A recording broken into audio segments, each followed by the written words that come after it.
What up, world? John the Baptist, aka Premier Poppy, in the building. The Mad Maharaja of Mayhem. That's my new one. I'm still kicking around. I don't know. Y'all let me know how it feels. Feels kind of dumb, but I kind of like it at the same time. Eddie Proof said it was good. Oh, and at the same, and Eddie's gonna kill me if I don't say this. He's been on my ass. Outcasted, but so inglorious. Yes, sir.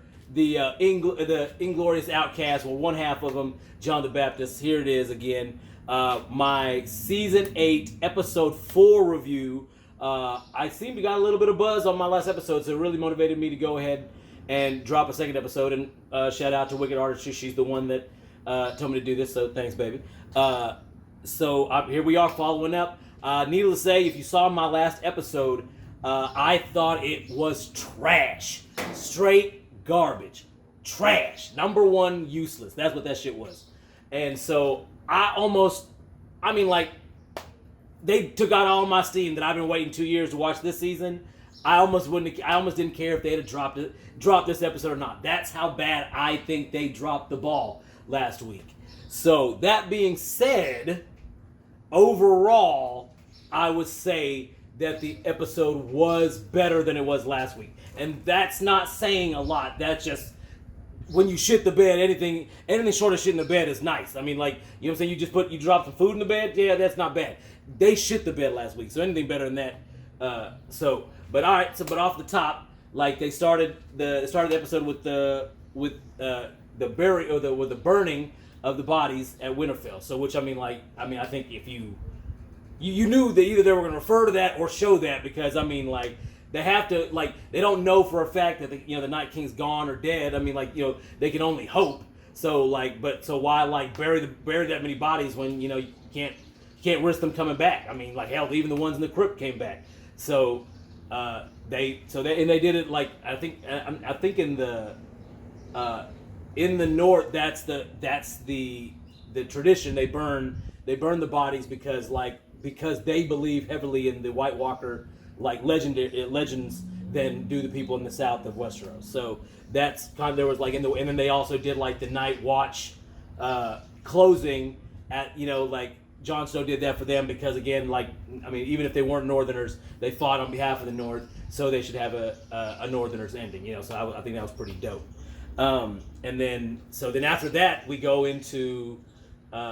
back inside Winterfell, and I think we went straight into the dinner after all that. Which there were the moments with Dany and Jorah and Sansa and Theon, which I think they were really trying to hint at some kind of romantic thing with Theon and Sansa 2 episodes ago. So I don't know if she was just sad he helped her live, or she really was starting to get a lady boner for the dickless wonder Theon Greyjoy. So I don't know. So I guess Theon never gonna figure that one out. Rest in peace, Theon. Could have found out, didn't. But so that was interesting. But anyway, we go back to the dinner, and the whole thing is kind of more of episode 1 and episode 2, where there's a lot of moments between characters just to I guess to appease fans, because I think that's pretty much what HBO's concerned about at this point. They're not trying to kill anybody. They really just want to appease fans. That's what it feels like to me. And then we finally get Brienne and Jaime. There's a lot of people been wanting that, but of course I was not one of them. My man Tormund got robbed. Tormund got robbed. That's who she really wanted to be. And if you see the episode, you know how Jaime did her. She at that moment she was like, oh, I should have picked Tormund. I should have picked the ginger. That's the only time anyone probably ever said that. But hey, she should have picked the ginger in that situation, man. Tormund was the dude. She fucked up. She gonna have to live with that shit. She's going to have to live with that. But so what else happened? Oh, so then you have Sansa and the Hound moment, which I thought was one of the better moments in the episode, or one of the good moments in the episode, when she had this moment with the Hound, and they were contemplating, and he told her that had she had left with him when he told her, she would have missed Ramsay, she would have missed Littlefinger, she would have missed a lot of the other torture from Cersei and shit. So, and then she told her, without them, she would not be who she is today. That is a very poignant point, because like Theon, I really enjoy Sansa's character arc from the beginning of the series to the end. They've really, like, her character has many more layers than she did when she first was introduced in season 1. So, like, I really enjoy Sansa's character. Like, I mean, she is, like, one part Cersei, one part Littlefinger, one part Ned, you know what I mean? One part her mama. So, I mean, like, that's a, you know what I'm saying? Like, that's a wicked combination. I am not mad at Sansa and anything she's doing.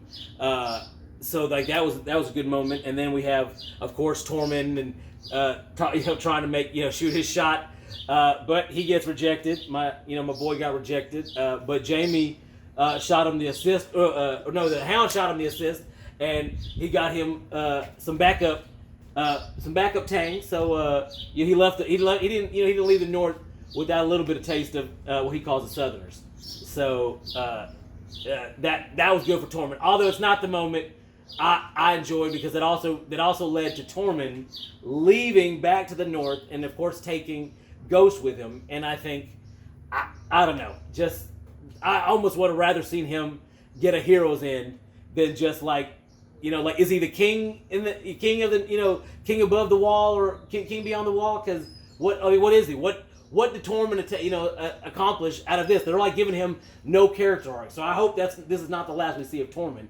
And it's bullshit what they're doing to Ghost. Fuck that shit. Like, oh, okay, Ghost, just go back to the North. Like, what? Like, this a lot of these decisions seem more about and there's a moment between Ghost and Jon, and it looked like Jon was like, I'm sorry, but the HBO budget can't afford to do units. Like, that's what it looked like he was saying. Like, not like, hey, I'm sad that we're parting ways. It's like he's like, it's not my fault. It's somebody else's fault that you can't be around. Like, because I think in the book, Jon and Ghost are around each other way more than they are in the show. So like, I really think that is a budget thing and not anything they're doing for the story. So like, it's these kind of decisions that make me really losing heart with where the show is going, is because like I think they're doing it more for budget and for placating than for actually trying to establish a good story.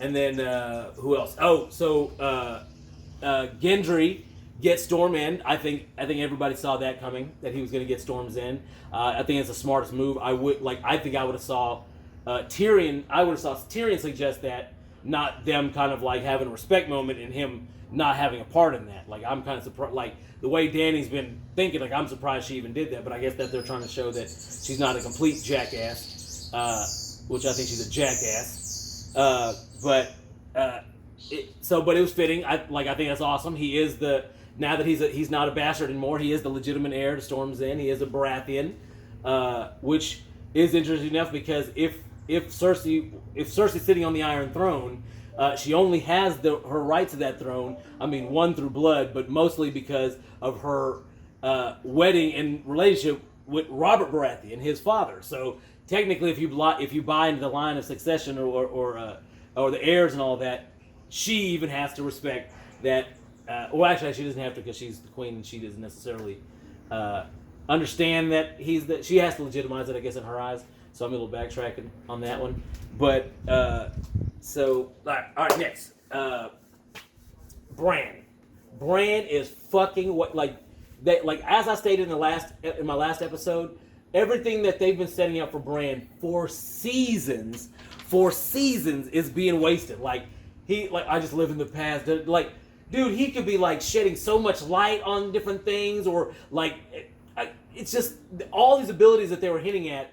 Like, it just seems for naught. It's like it's like he doesn't even have them or anything. It's just, it totally feels like you're wasting Bran. Like, and again, not for the story's sake, but because they don't know what to do with him. It seems like that's what this seems like. It seems like they don't know what to do with him, rather than you utilize him correctly. So that's very disheartening.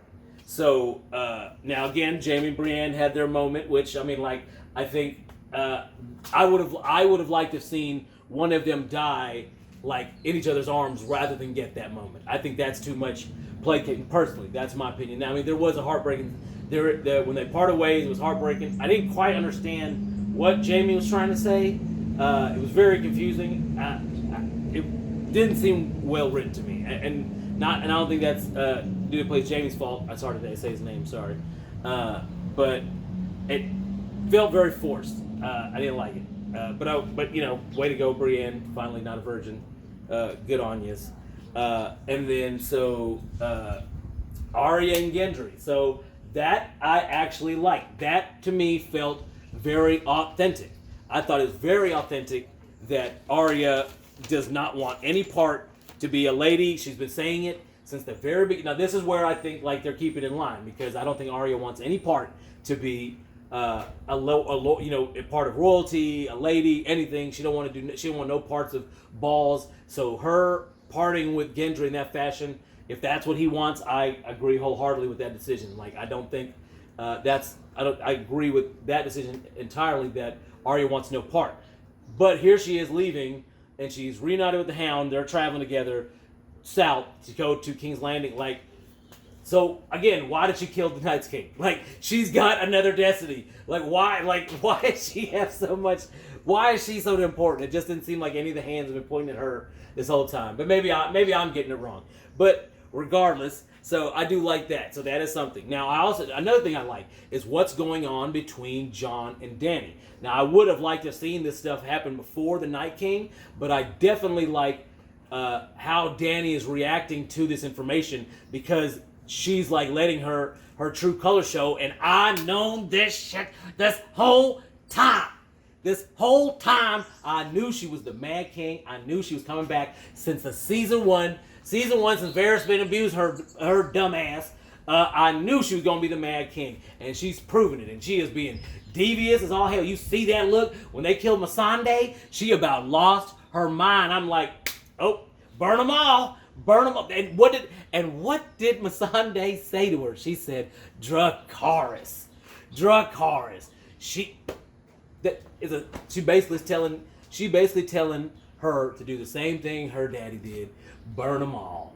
Burn all these motherfuckers.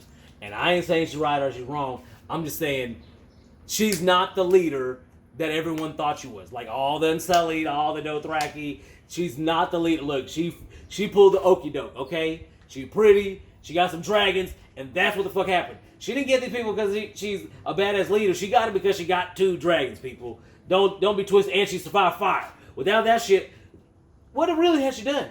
What really has she done? She's not a great leader. And I love those moments at the celebration. And like everybody, like Tormund, he's like the great Jon Snow, the greatest. He's little, but he's like, and like everybody loves him. Like if you know anything about like the sword and fantasy and like Arthurian legends, like it was like King Arthur is like the beloved, he's like the king, but he's a good person, and that's definitely how they paint Jon. And he is, true enough, in this fashion, he is the true king of the 7 kingdoms, and he isn't trying to make anyone like him. He's literally just doing what he thinks is important based on his moral code implemented to him by his pseudo father Ned Stark. So I mean that's pretty dope. So in going into their relationship, he's trying to be true to her, like this woman he loves, but at the same time he's betraying a little bit of his code to do what's right. Even though he went and told his family as he should, but he's still acting out of how I feel like he would be unconscious with the way that his and Dany's conversation about this is going. Like Dany is drawing a hard line in the sand of how she wants this handled, and if it ain't her way, she don't want it. So that's just proven to my point. She is going to be the Mad King. Like I made the prophecy, fuck anyone else. I made the prophecy he was going to be the Mad King, and Jon's seen it. Varys, my nigga Varys, he's seen it. He said way back when, he said that he always served the realm, which if some of y'all, I don't know if y'all noticed this, but back in the early seasons, Ilario, the guy that was helping them, was working with Varys to get Daenerys. Even though he was the one that sent the assassins and was doing the spy, he was also being a double agent and was basically working to get Daenerys to be in a position to take back the 7 kingdoms, because Varys and whatever the Illuminati of Westeros did not feel that Robert Baratheon was good for the 7 kingdoms. So he's always been, regardless of who it is, he's true to his word. He says he cares more about the realm than he does about who sits in the throne. And I mean, like, I think that's like a carryover to what I think being an American patriot should be. Is like, it's not about royalty or any one person. It's about all of us. You know, it's like, if it's not about all of us, then if we're not individually important, then none of us are important. So like, I like that. I like that Varys, you know, the other Digless Wonder is drawing the line in the sand, like hardcore too, because he ready to die for his. Okay, he ready to die behind Westeros, even if that means trying to take out the Drag Queen. So look, Varys, I love what's going on with Varys. What else? Oh, Jesus Christ, the battle plan. Okay, this shit seems more to me exactly like what's been like whoever was planning the attack on or planning the defense of Winterfell. Like, oh my God, like it was basically half-assed as it was. But then now that like they killed Missandei, like now it's just bonkers. She just wants to, like, they would have had a parlay outside King's Landing. Which, why the fuck would, like, literally, sir, you don't trust Cersei, but you and just one battalion of Unsullied go within their catapults fucking range of shoot. Like, I didn't see a dragon anywhere. There, you would have been dead. Like, what in the why Cersei didn't kill them? I don't, like. There's little thought being given to a lot of the battle shit. Like, I'm not trying to take away from the special effects and the stunt people, but the writing going into some of this battle stuff makes no sense. Like, they're using little sense for people that, you know, this ain't like a bunch of kingdoms that trust each other or like trying to do it like it's a game. Like, you know, they kill each other at weddings. Okay, shit is not a game. Why would Cersei not have, you know, that's what her daddy did and basically secured Joffrey's title. So why wouldn't she just wipe out the Dragon Queen? No harm, no foul. Wouldn't, like, you know what I'm saying? Wouldn't, she doesn't respect her authority as the queen, so basically you just would have been shooting your damn catapults at a woman who says she's a queen. Why did you kill her? I don't know. That's pretty fucking dumb. Pretty fucking dumb in my opinion. All right, one of the last. So Cersei, I think basically like you don't really know too much about what's going on with Cersei. They don't spend too much time with her. I guess they've painted her into a one-dimensional character. Like, we know everything about her. So if we just got to see her here and there, I don't like that. She's been one of the better characters. So I don't like this kind of one-dimensionality they're adding to her. Just as like now she's almost like a Night King level villain because they're not even giving her depth or story as to what's going on. Like, I mean, hell, you got my boy. Euron Greyjoy, Earl Greyjoy, my boy, like, I love him. You ain't giving him enough to do, man. Dude is very entertaining. You should be showing Earl way more than you are. And Earl is what I call Euron. That's my homie, so I know him like that. But like, so yeah, that's bullshit. But so with the Cersei, y'all need to do more with that. Like, if she's the big baddie and she's not this evil supernatural character, you got to do more with that.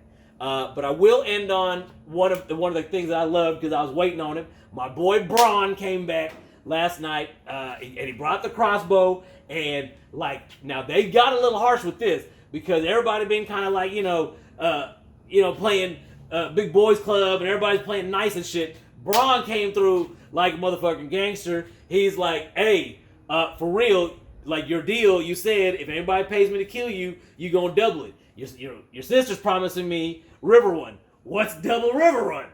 He said High Garden. Oh, you gonna be like that dude. Bron gonna be that guy. So, and at that point, he was banking on that they were probably gonna win. So he was flipping on Cersei, but he didn't stick around to chill with his homies. Nah, they said like, now join us so you could be a general in the army. No.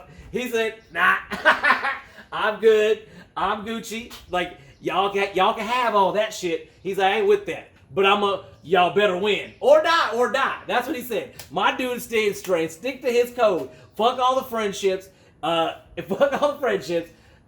If you don't win, you better die. Because then I'm coming to collect either way. So, Bronn at least staying true to character.